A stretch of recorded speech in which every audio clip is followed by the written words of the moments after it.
Hey everybody, what's going on? And welcome to Guns N' Roses Central. And it's time to talk about this week's Guns N' Roses news. Now, before we get started, make sure you guys go follow me on Facebook and Twitter. And you can also go support my channel on Patreon if you want to see more videos just like this. So let's get started with this week's news. So on Sunday, Guns N' Roses kicked off their North America Not in This Lifetime tour, where they're going to be playing arenas across North America. And their first show was in Philly. And they played one new song that they hadn't played before on the last year and a half of touring. So they played Madagascar from Chinese Democracy. There's a really good quality version on YouTube that I've linked to down below.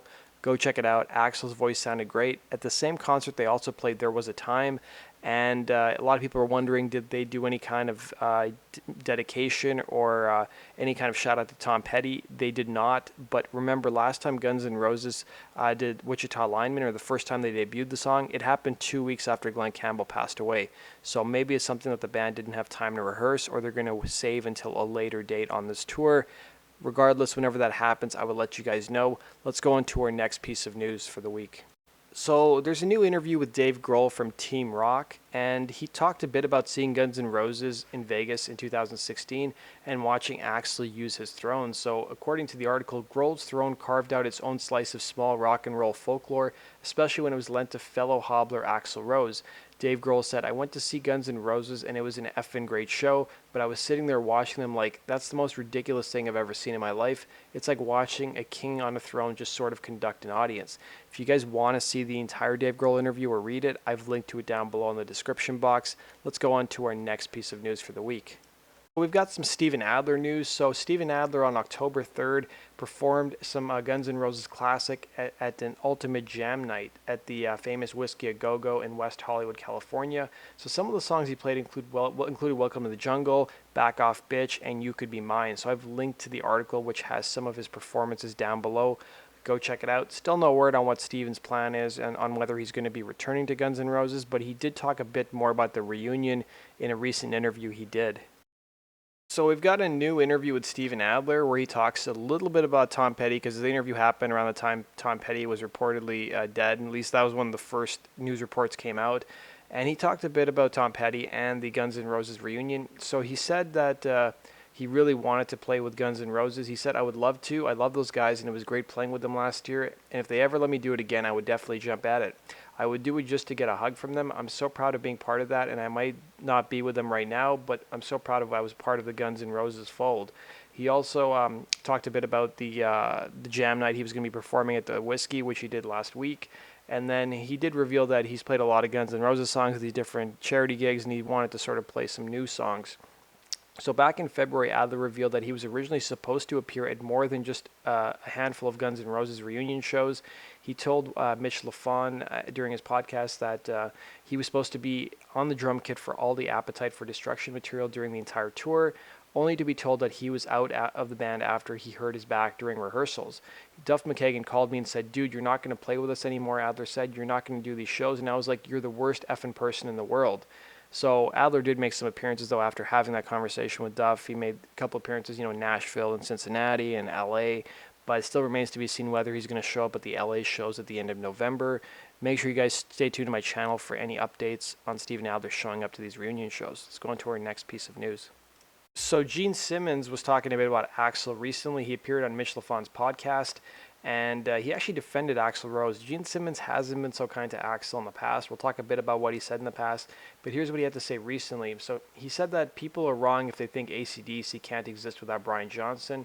He said people think in terms of finite ideas. So he said people think in terms of finite ideas. AC/DC can't exist without Bon Scott. Actually, they can, and they can't exist without Brian Johnson. No, they actually can. Axl did a fine job. He also said, and Van Halen, who I discovered can't exist without David Lee Roth. Actually, they got bigger with Sammy Hagar. So all these rules mean very little, and the fans will continue to argue with themselves and with each other. I like this. You like black. I like red. Well, that's nice, but a band is a dynamic thing. It breathes, it's alive, and it's only as good as the people in it. Like any relationship, whether it's a marriage or friendship or a football game or a band, it's only as good as the team involved. So if you guys want to hear the entire interview with Gene Simmons, I've linked to the Ultimate Guitar article down below. Let's go on to our next piece of news. So even as recently as earlier this year, Gene Simmons took a swipe at Axl. So he talked about his relationship with Paul Stanley. He said, "We never Axl Rose our way out of anything." He said, you have to figure out that the person next to you isn't you, Gene explained. So sometimes you don't understand why I might have a different appetite than him. I make no excuses for having a record company and now a film company. Our first film was just finished and it stars Anne Heche and Wesley Snipes. It's a good movie and I'll be doing lots of them. I wanted to act and produce records and have a record company because I'm unapologetically insatiable. If I have an appetite for something, I want it. But it is true, as other things, you take more time, you don't have other stuff in Kiss as well. So we do have a better relationship today because you live and learn. You understand that despite it all, we both share a great work ethic. We show up on time and we do the work, and we never Axl Rose our way out of anything. I think the same way as a Kardashian became a 72-day long time reference, I think Axl deserves a thing that could become a verb.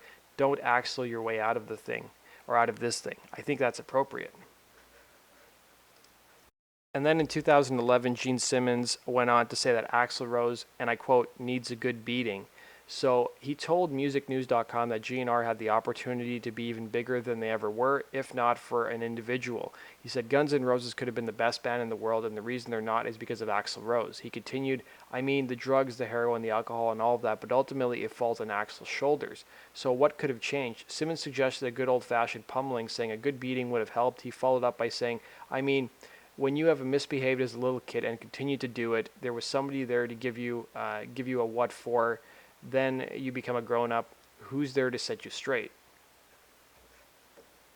When he was asked what advice he'd offer to Guns N' Roses, Simmons said, don't get too personal, saying, you get to sleep in your bed, you make it simple. If you're lucky enough to be accepted on stage by an audience, if you're lucky enough to be able to write a song, if you're lucky enough to have charisma on stage, that's the beginning.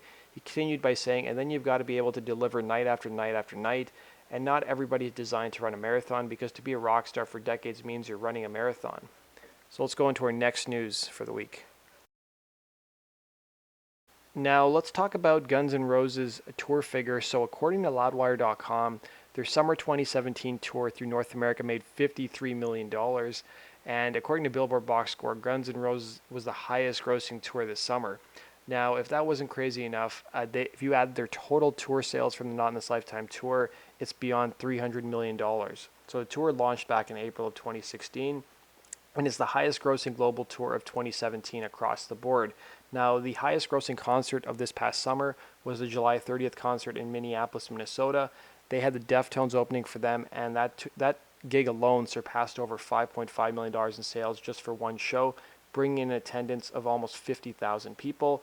Other high grossing dates included the one that I went to in Edmonton, Alberta, which brought in $4.7 million and featured support from Our Lady Peace. So let's go into our next piece of news. So we've got some Gilby Clarke news. So in addition to recording a new solo record, Gilby's going to be touring Australia later this year. So he's going to be playing a couple dates in Brisbane, Melbourne, Canberra, and Sydney. So if you guys are interested in purchasing tickets, I know there are some subscribers from Australia.